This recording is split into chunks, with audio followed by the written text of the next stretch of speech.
Most people think Japanese people have organized homes because they spend hours cleaning. But the truth is actually a hidden secret that feels almost illegal in its simplicity. When you discover item number 8, you will finally understand why your house never stays tidy for more than 3 days.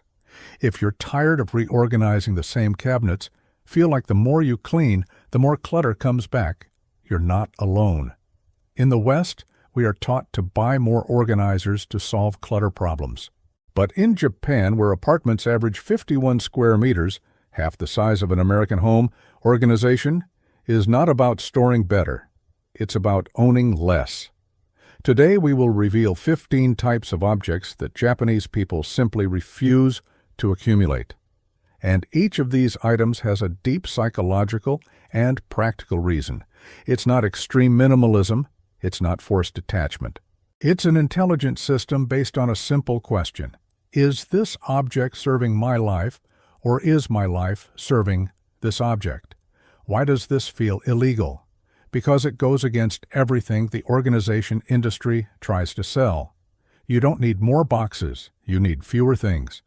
By the end of this video, you will look at your home with completely different eyes. Let's begin. 15. Clothes of the future version of you. The first item Japanese people never accumulate is clothes from the future version of you. Those pieces that will fit when I lose weight, when I get back in shape, when I change my style. In the West, we keep these clothes as motivation, as visual reminders of who we want to be. But here's the brutal truth no one tells you. These clothes don't motivate, they accuse. Every time you open your closet and see those size 38 jeans when you wear 42, you don't feel motivated. You feel failure, inadequacy, guilt.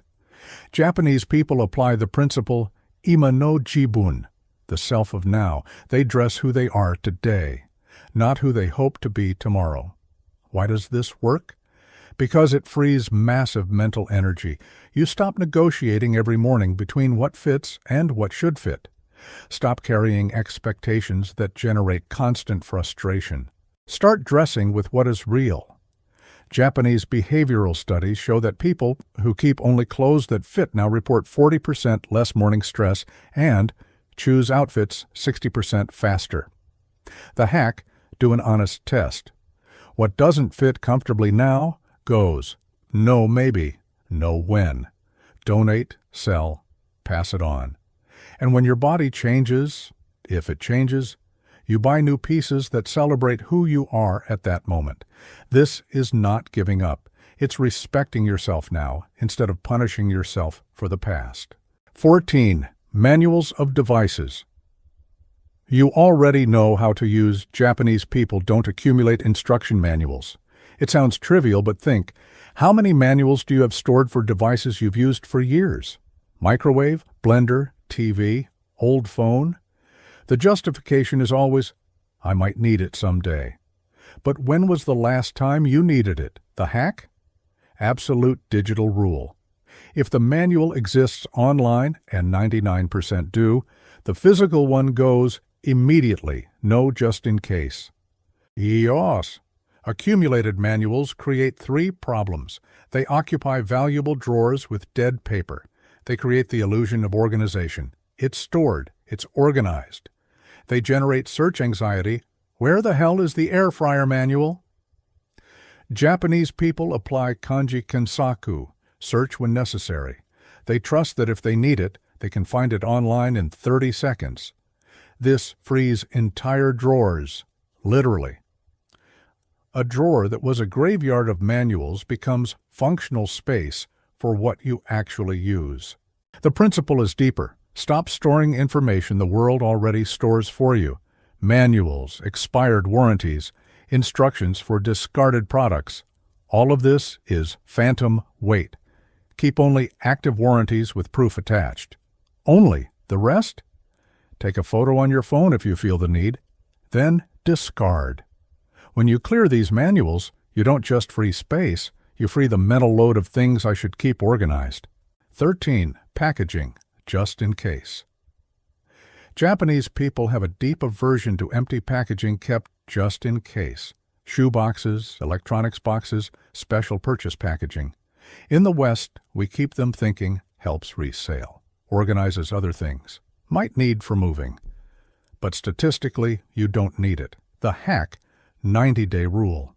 If packaging is under 90 days old and the item is still under warranty, keep it in one designated place, not scattered around the house.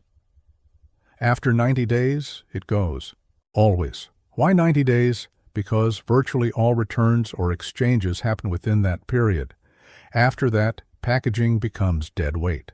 Boxes occupy valuable vertical space. They sit on top of closets, inside wardrobes, under beds. They collect dust, make cleaning harder, create a perpetual feeling of full house.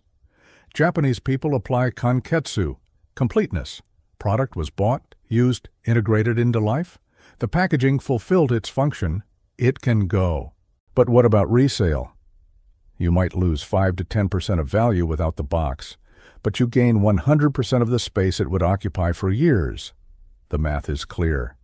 And if you really need to pack something in the future, you can get a new box in 5 minutes at a supermarket, post office, store. Stop carrying the future maybe that steals space from the present. When you discard these packages, closets breathe. It literally doubles usable space. 12. Duplicate kitchen utensils. Japanese people follow the rule of ichigo ichi-e in the kitchen. One encounter, one chance. Applied to utensils, one function, one object. In the West, we have 5 spatulas, 10 wooden spoons, 3 identical graters, 2 can openers. Why? Because we buy without reviewing what we already have. Because we receive gifts. Because you never know. But here's the truth. You have favorites. You always use the same 20% of utensils. The other 80% occupies space and complicate everything. The hack?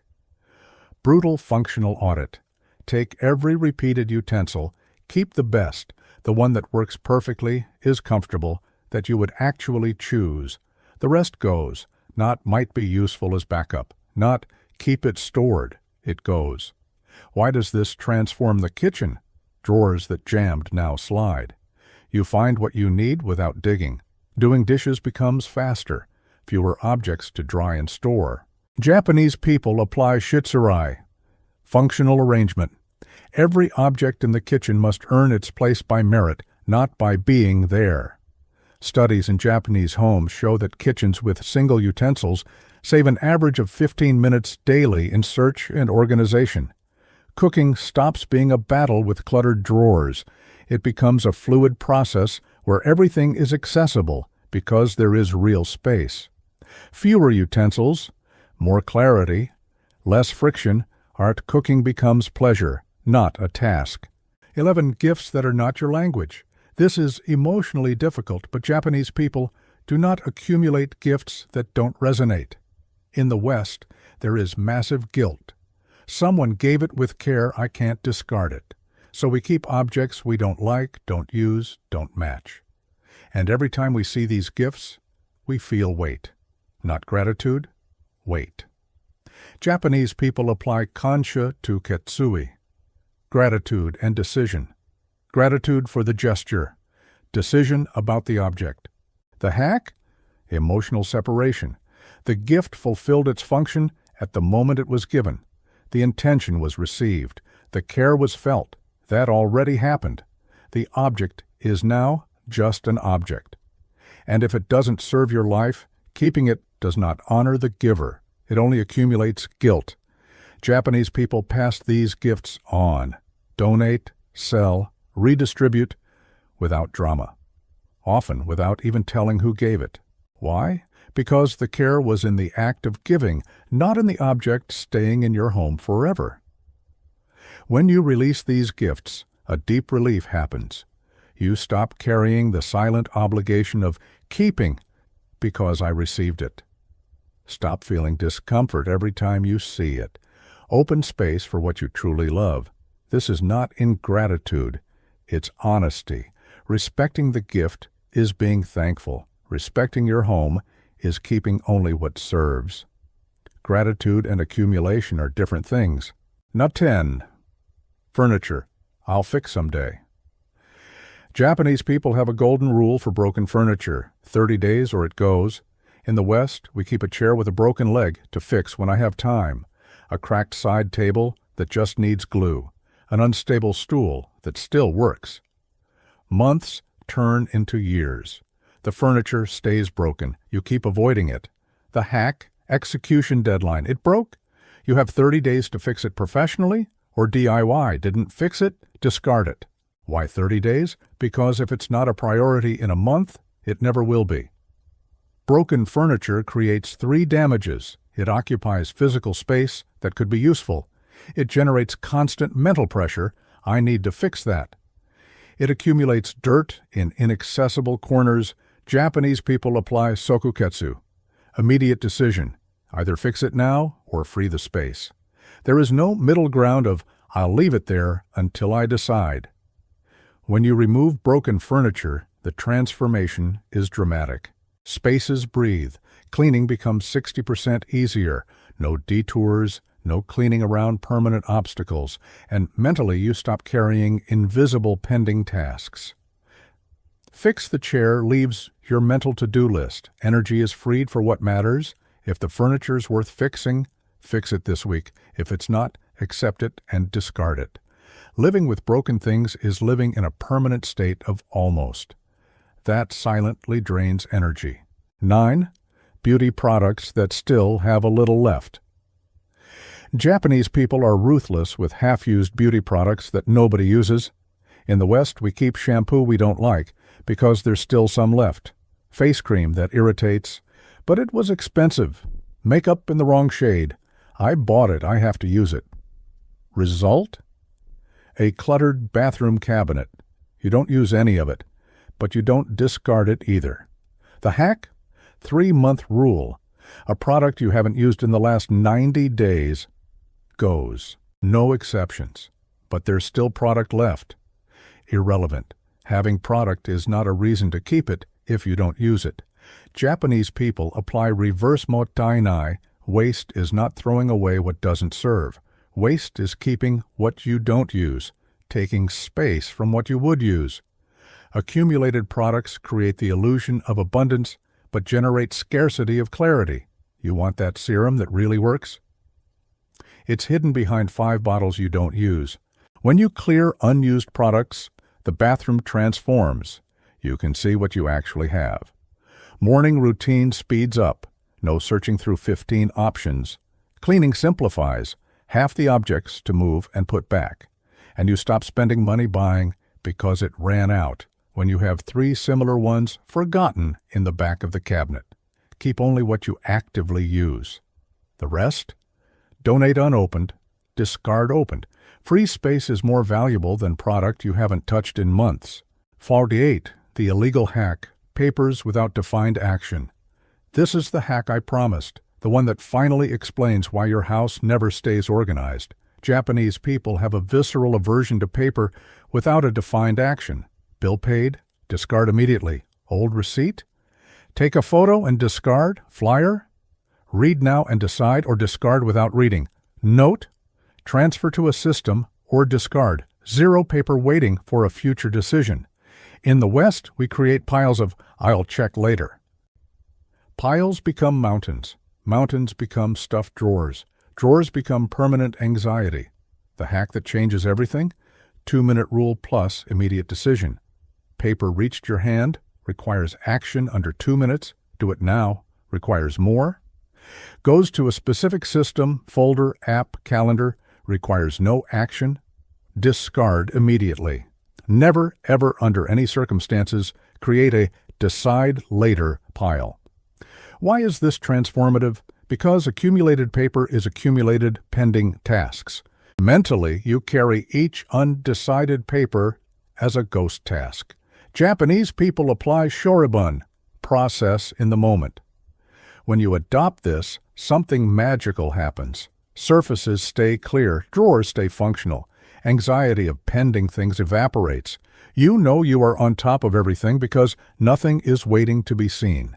This habit alone can completely transform your sense of control over your life. Paper is action, or it is trash.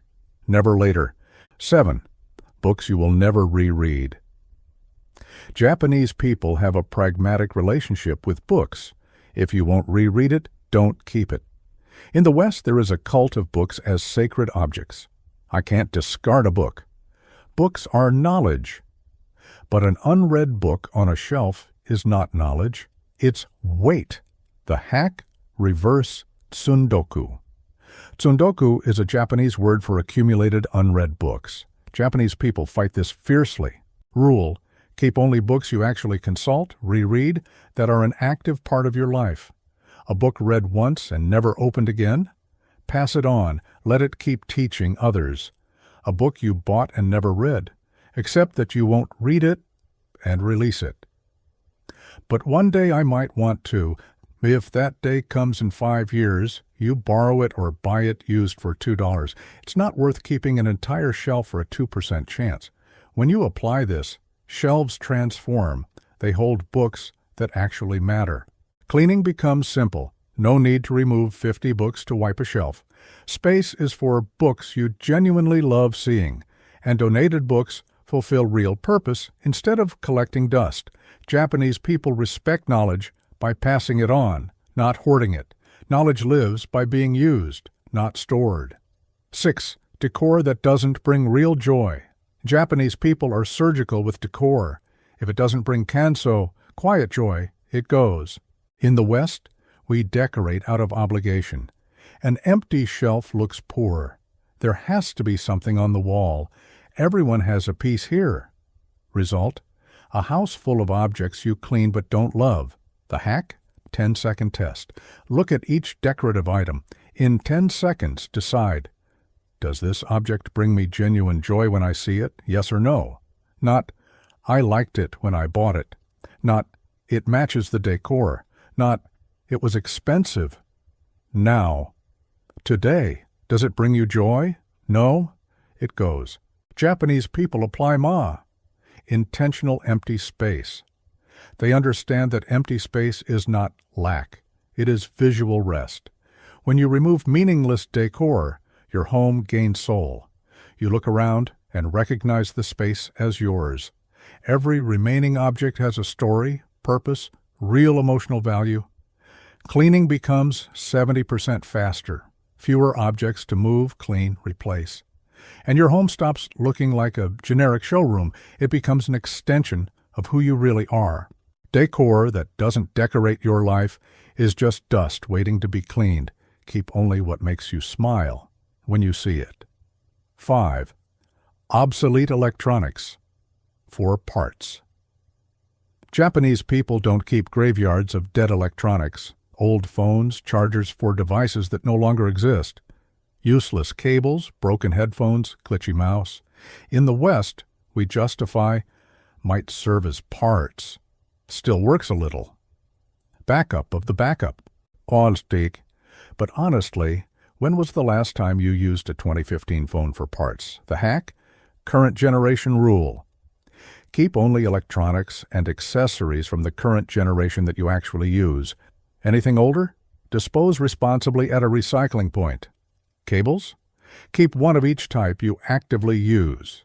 3 identical USB-C cables is accumulation, not preparation. Japanese people apply genzai, functional present. If it doesn't work perfectly now, it has no place in the house. Old electronics create 3 problems. They occupy valuable drawers. They create the illusion of being prepared when it's actually clutter. They make it harder to find what actually works when needed. When you clear obsolete electronics, drawers literally empty.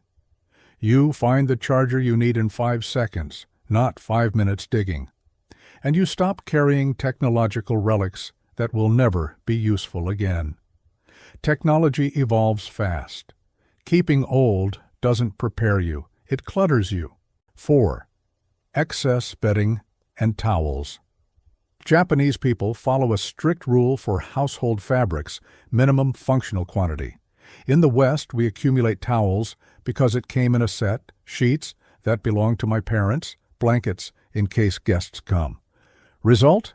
Linen closet overflowing, stained towels at the back, sheets never used. The hack? Precise Japanese formula. For towels, 2 per person, plus 2 for guests. Total. If 4 people, I max 10 towels. For sheets, 2 sets per bed. 1 in use, 1 backup. Only. For blankets, 1 per person per season plus 1 extra. Not 5 different blankets, just in case it gets cold. When you apply this, the release is massive. Closet that overflowed becomes organized with extra space. Laundry simplifies. Fewer options means you wash what you have and use without accumulating dirty piles for weeks. Japanese people apply Junkin, fast cycle. With fewer pieces, you wash more frequently, keeping everything fresh and functional. But what about guests? You have 2 extra towels, covers any emergency.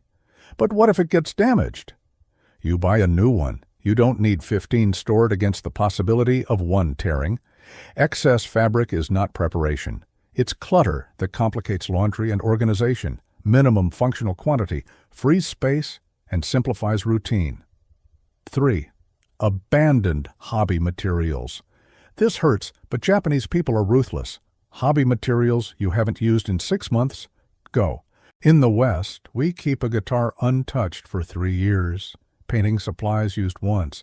Knitting kits started and abandoned. Exercise equipment turned into a clothes rack. Justification? I'll get back to it someday. It was an investment. I still want to learn, but honestly, if you haven't done it in 6 months, the probability of returning is under 5%. The hack? Return or release rule. If the hobby is paused but you really want to resume, schedule it for next week. If you don't schedule it, you don't actually want it. It goes. If the hobby was an attempt that didn't stick, accept without guilt and pass it to someone who will use it. Japanese people apply kapaku, clarity between real intentions versus declared intentions. You say you want to play guitar, but if you haven't played in 8 months, your behavior shows a different truth. Accepting that is not failure. It's honesty that frees space and guilt. When you remove dead hobbies, a huge psychological relief happens. You stop seeing objects that accuse, you should be doing this. Stop carrying identities that aren't yours. And if genuine interest returns, you buy again when it's real, not keep for years for a 2% possibility. Your current hobbies deserve space. Ghost hobbies don't. 2. Plastic and paper bags. That might be useful. Japanese people have zero tolerance for bag accumulation. In the West, we have an entire drawer, sometimes a whole cabinet, of grocery bags, store bags, paper bags from old purchases. Justification? I use for trash. Might need to wrap a gift. Useful for many things. But the truth, you use maybe 10% of what you keep. The rest accumulates forever. The hack? Absolute fixed limit. Plastic bags, max 10 stored. Above that? Discard excess weekly. Paper bags, max 5. Only. Branded store bags, 0, none. If you need nice packaging for a gift, buy it when needed. Why such a strict limit? Because bags reproduce. The more you keep, the more you accumulate, because you lose track of quantity. Japanese people apply Teiki Seiri, periodic organization. Every week they review bags. Above the limit, excess goes to recycling. When you implement a fixed limit, the release is dramatic. An entire drawer becomes free. You stop compulsively keeping every bag that enters. You know exactly how many you have and where they are. And you discover that 10 plastic bags cover 100% of real small trash needs. Keeping 200 just in case is materialized anxiety, not preparation. A fixed limit creates a boundary that anxiety must respect. 1. Furniture and objects without clear function. The number 1 item that changes everything. Japanese people don't keep anything without a clear and current function. In the West, we have objects that have always been there. A side table nobody uses but belongs in the room. A chair that became a clothes pile. A shelf that only gathers random things. The transformative question Japanese people ask, What specific function does this object fulfill today? Not, might be useful. Not, sometimes I use it. Today, now. What non-negotiable function? If the answer is vague or non-existent, it goes. The final hack? Purpose audit. Walk through your house with a notebook. For each piece of furniture and large object, write the specific function. Chair for sitting and reading. Okay. Chair that became a clothes pile because it has no real function. Goes. Japanese people apply yo-yu, functional margin. They keep only what has proven utility, leaving intentional empty space. Why is this the ultimate transformation? Because functionless objects are invisible anchors. You move around them, clean around them, live with them without questioning. When removed, your house literally grows. Free space to move. Cleaning takes half the time, a sense of lightness you didn't even know you were missing. And you finally understand. An organized house is not a house full of organization solutions. It's a house with only what serves. Functional simplicity always beats organized complexity. You don't need a bigger house. You don't need complex organization systems. You don't need an entire weekend reorganizing. You just need to stop accumulating what doesn't serve. These 15 items Japanese people refuse to keep are not a to-do list. They are an invitation to look at your home with honesty. Which of these 15 is taking space in your life right now? Start with one, just one. This week, choose one category and apply the Japanese principle. You don't need to empty your whole house tomorrow. That's not the path. The path is gradual clarity. One drawer, one closet, one corner. Each small release accumulates. In 3 months, your home will be unrecognizable, not because of massive effort, because of small, honest decisions repeated. If this video changed how you see your objects, leave a like, share it with someone who needs to hear this, and tell me in the comments which of the 15 items will you eliminate first. Thank you for being here, for wanting to live with less weight and more clarity. Build a home that serves your life, not a life that serves your objects, the Japanese way.